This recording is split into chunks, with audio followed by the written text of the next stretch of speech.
آخری سانس لینے تک اللہ کریم کے ذات رحمان ہم پر نعمتوں کی بارش کیے رکھتی ہے۔ والدین کا سایہ، کھانے پینے کی بہترین نعمتیں، زندگی، شعور، انسانیت، معاشرت، تہذیب، صحت، تعلیم، گھر، روٹی، کپڑا، مکان، بہن بھائی، کنبہ، دوست، احباب، الغرض بہترین نعمتوں سے ہمیں اللہ تعالیٰ نے نوازا ہے۔ آسمانوں اور زمین کو ہمارے لیے تسخیر کر دیا ہے۔ اللہ کریم نے تمام خزانے اشرف المخلوقات انسان کے لیے عطا فرما دیا ہے۔ اللہ رحمان اور رحیم ہے، بلا مزدوری اور بلا معاوضہ اپنی نعمتوں کی اور رحمتوں کی برسات کرتا ہے۔ اس کے برعکس انسان کسی کو کچھ دیتا ہے، اس کی ہڈیوں کا گودا تک نہ چھوڑ لے۔ قرآن مجید کی سورۃ رحمان میں ایک آیات بہت کثرت سے نازل ہوئی ہے، یعنی تم اپنے رب کی کون کون سی نعمتوں کو جھٹلاؤ گے۔ اپنا دل تھامیے اور دیکھیے اس تلخ حقیقت کی جانب، جہاں بڑے بڑے ثقافتی مراکز اور شاندار ہوٹلوں میں ثقافت کے نام پر لذیذ پکوان پکائے تو جاتے ہیں، لیکن ان ہوٹلوں کی دیواروں کے پار کئی ایسی بستیاں ہیں جن میں مائیں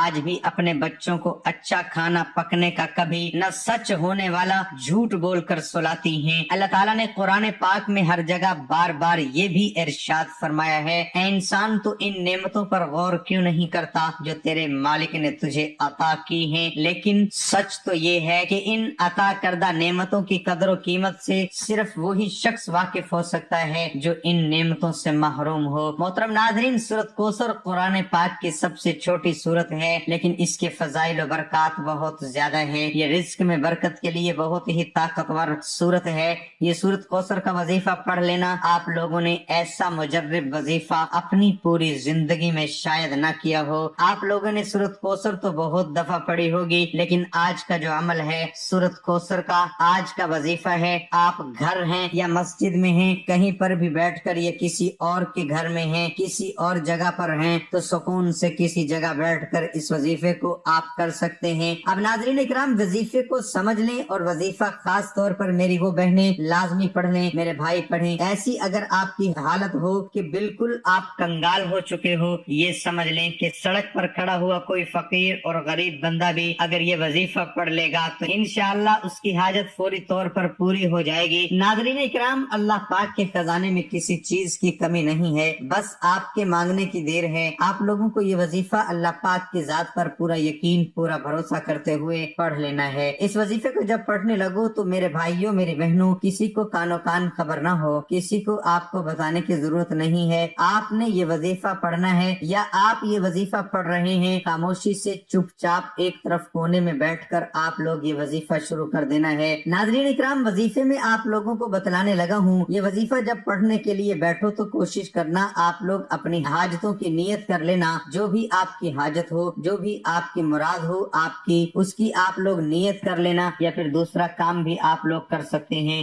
جب وظیفہ ختم ہو تو اس کے بعد آپ لوگ دعا مانگ لینا۔ دونوں میں سے ایک کام کر لینا، یا تو شروع میں آپ اپنی حاجتوں کی، اپنی مرادوں کی نیت کر لینا، یا آخر میں آپ لوگ جب وظیفہ ختم ہو تو اس کے بعد دعا مانگ لینا۔ یہ وظیفہ اتنا آسان ہے کہ کوئی چھوٹا سا بچہ بھی چاہے تو بڑے آرام سے، بڑے سکون سے یہ وظیفہ پڑھ سکتا ہے۔ میری وہ بہنیں بھائی جو بالکل پڑھنا نہیں جانتے، وہ بھی اس وظیفے کو لازمی پڑھیں، کیونکہ آپ لوگوں کو یہ وظیفہ بتلانے لگا ہوں۔ یہ بڑا ہی آسان سا وظیفہ ہے، لیکن یہ پورا عمل آپ کو ایک ہی وقت میں بیٹھ کر کرنا ہے، یعنی ایک ہی نشست میں یہ سارا عمل مکمل کرنا ہے۔ 10 منٹ کا یہ پورا عمل ہے۔ انشاءاللہ آپ لوگوں کی قسمت چمکے گی اور آپ لوگ خود مجھے جھولیاں اٹھا کر دعائیں دو گے۔ انشاءاللہ آپ لوگوں کو جتنا بھی بڑا مسئلہ ہو، جتنی بھی بڑی آپ کی حاجت ہو، انشاءاللہ اگر آپ فجر کی نماز پڑھنے کے بعد یہ وظیفہ کرتے ہو تو تمام مسائل حل ہو جائیں گے اور آپ کی حاجت پوری ہو جائے گی۔ کیونکہ صبح کا وقت بہت پر نور ہوتا ہے، صبح کے وقت تمام انسانوں کو رزق تقسیم کیا جاتا ہے، اس لیے فجر کے بعد اس وظیفے کو لازمی کریں۔ تو سب سے پہلے آپ لوگوں کو اول و آخر 3 مرتبہ درود پاک پڑھ لینا۔ درود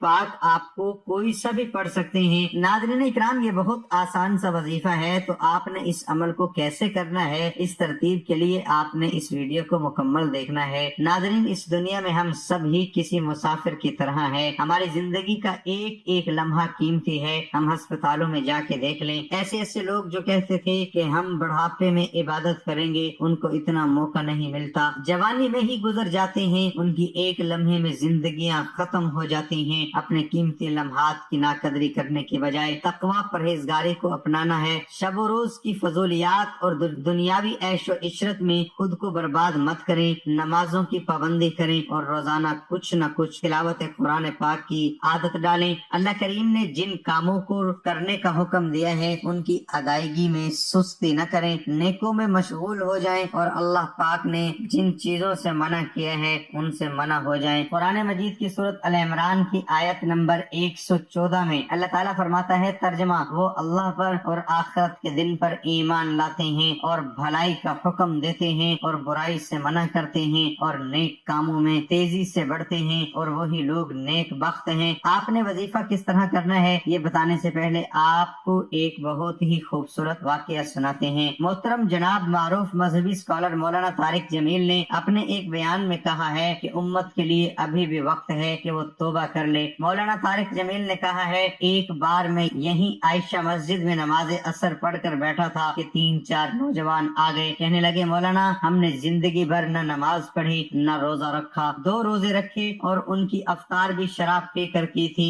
ہم یہ سمجھتے تھے کہ ہماری بخشش ہی نہیں ہوگی، جو بھی گناہ موج مستی کرنی ہے یہاں کر لو۔ کہنے لگے، ہماری گاڑی ہمارا ایک دوست بیٹھا تھا، اس نے تمہارے بیان کی کیسٹ لگا دی، اس میں ہم نے آپ کی یہ بات سنی کہ آسمان کی چھت تک گناہ لگا دو اور پھر توبہ کر لو تو اللہ تعالیٰ معاف کر دیتا ہے۔ کہنے لگے کہ ہمیں پتہ ہی نہیں تھا کہ اللہ اتنا غفور الرحیم ہے۔ وہ لڑکے کہنے لگے کہ اس دن ہم نے توبہ کی اور اس کے بعد وہ دن آج کا دن ہم نے کبھی نماز روزہ نہیں چھوڑا۔ جب اللہ تعالیٰ تمہیں کنارے پر لا کھڑا کر دے تو اس پر کامل یقین رکھو، کیونکہ 2 چیزیں ہو سکتی ہیں، یا تو وہ تمہیں تھام لے گا یا تمہیں اڑنا سکھا دے گا۔ سورۃ کوثر کا وظیفہ ہے، سب جانتے ہیں کہ یہ کلام اللہ کا ہے، اور اللہ کا یہ جو کلام ہے وہ ایک بادشاہ کا کلام ہے، اور اللہ جو بادشاہوں کا بھی بادشاہ ہے، بڑوں کی جو بات ہوتی ہے اس کی طاقت اور چاروں کا وزن، اس کی اہمیت بہت زیادہ ہوا کرتی ہے۔ آپ بھی یہ کہتے ہیں کہ یہ گورنر کی طرف سے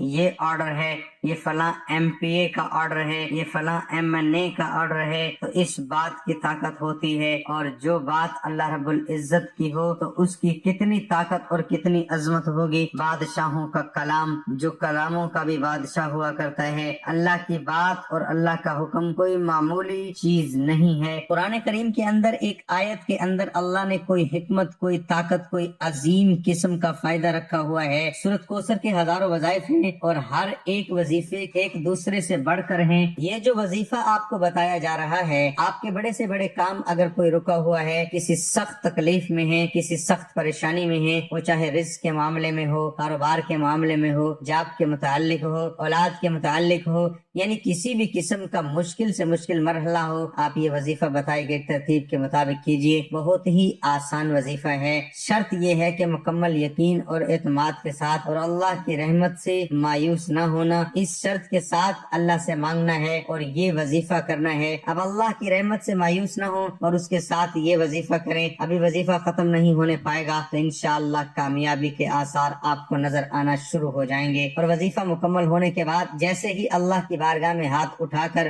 دعا مانگیں گے، آپ کا دل گواہی دے گا، دل اس بات کی شہادت دے گا کہ میرا کنیکشن اب اللہ کے ساتھ مل چکا ہے، میرا جو رابطہ ہے وہ اللہ کے ساتھ ہو چکا ہے، اور میں اللہ سے ہم کلام ہو رہا ہوں، اور اللہ رب العزت آپ کے اس معاملے کو حل فرما دیں گے۔ وہ معاملہ کسی بھی قسم کا ہو سکتا ہے، آپ نے یہ وظیفہ 24 گھنٹوں میں جس وقت کرنا چاہیں کر لینا ہے، لیکن اگر آپ رات کو نماز عشاء کے بعد کریں تو صبح ہونے تک آپ کی جتنی بھی مشکلات ہیں اللہ آپ کی ساری مشکلات کو حل فرما دیں گے۔ اگر آپ صبح کے وقت کر لیں، جیسے صبح آپ اٹھتے ہیں، صبح کے وقت آپ نے کر لیا تو رات تک انشاءاللہ آپ کی جتنی بھی مشکلات ہیں اللہ پاک اس میں آسانیاں پیدا فرما دیں گے۔ گے. آپ نے کرنا یہ ہے کہ صبح کے وقت اگر آپ کرنا چاہیں یا رات کے وقت کرنا چاہیں تو سب سے پہلے درود پاک پڑھنا ہے. اللہم صلی علی محمد وعلی آل محمد کما صلیت علی ابراہیم وعلی آل ابراہیم انک حمید مجید. اللہم بارک علی محمد وعلی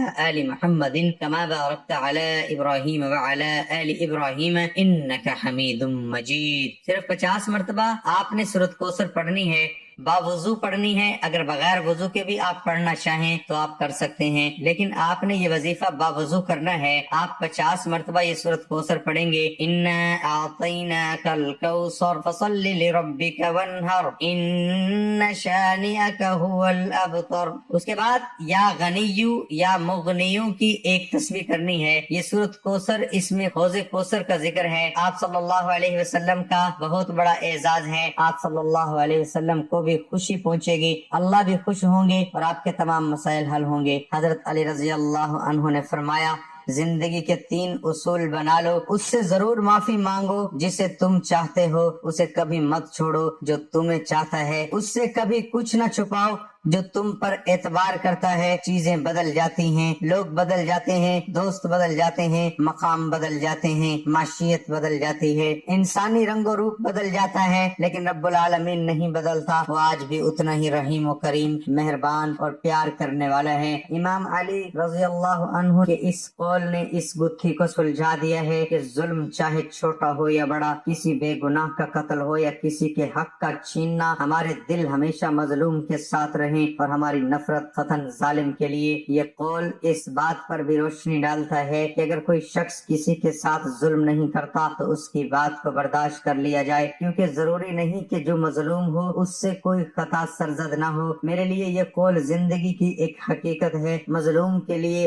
بلا جھجک آواز اٹھانا مجھے اس جملے نے سکھایا. بہت بار اس کے باعث مجھے نفرتوں اور مخالفت کا سامنا کرنا پڑا، لیکن روح مطمئن رہی اور ذہن آزاد محسوس ہوا. لوگ یا تو تمہارے دینی بھائی ہیں یا انسانیت میں تم سے برابر ہیں. یہ بات صاف ہے کہ ہر شخص چاہے وہ مسلمان ہو یا غیر مسلم، ہمیں ہرگز حق نہیں پہنچتا کسی سے اس کے مسلک و مذہب کی بنا پر نفرت و تعصب رکھیں. ہر شخص جو انسانیت میں ہم سے برابر ہے، اس کی عزت نفس، جان و مال کا خیال کرنا دوسرے انسان پر لازم ہے. پاکستان میں ہونے والے بیشتر واقعات ایسے ہیں جن میں مذہب کی بنا پر لوگوں کو نشانہ بنایا گیا، اور ایک عام تاثر یہ ہے کہ ہماری قوم بھی اس تعصب کی لپیٹ میں ہے. ہم اپنے مسلک و مذہب سے تعلق رکھنے والوں کو ہی انسان سمجھتے ہیں، باقی سب کو واجب القتل. ایسے اسودہ سوچ اور پست ذہنیت رکھنے والوں کے بھی مجھ جیسے لوگوں کے لیے امام علی رضی اللہ